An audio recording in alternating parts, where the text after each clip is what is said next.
Sziasztok! A mai videóban ismételten egy ilyen csomag jött, amit egyébként majd ki is lehet nézni. Uha, na jó. Tehát na, aha, megvan. Várjál, hogy kéne. Nem akarok itt semmit földönteni.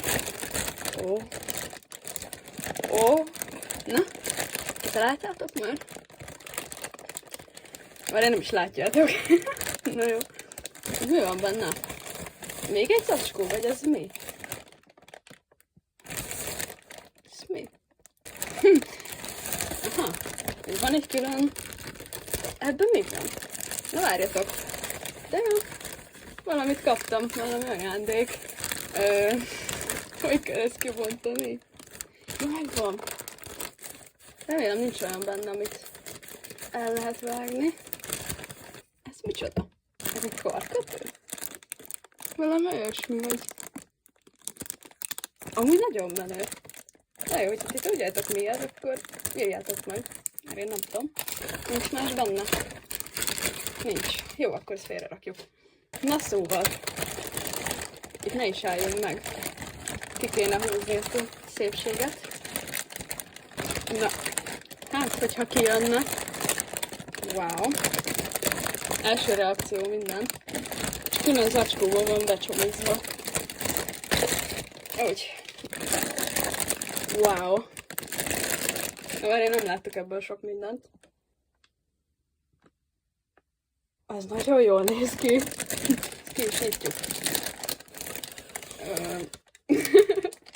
Na. Gyerekek.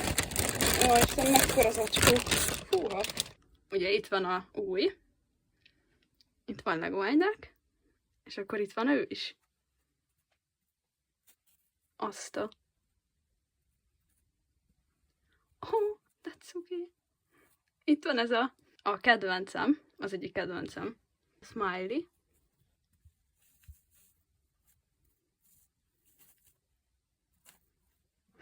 Tök menő amúgy. De hát természetesen ő is cuki. Úgyhogy így már teljes a csapat. Amúgy nagyon jól néz ki. Itt ez micsoda? Nem tudom. Egyedi figura készítés, vagy mi volt. Még az egyik emberke mutatott nekem. Innen is köszönök amúgy.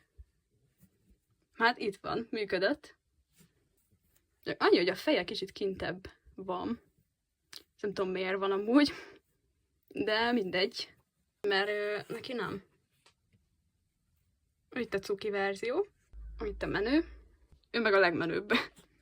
Na, szóval ez a videó ennyi lett volna. Én ennek nagyon örülök. Sziasztok!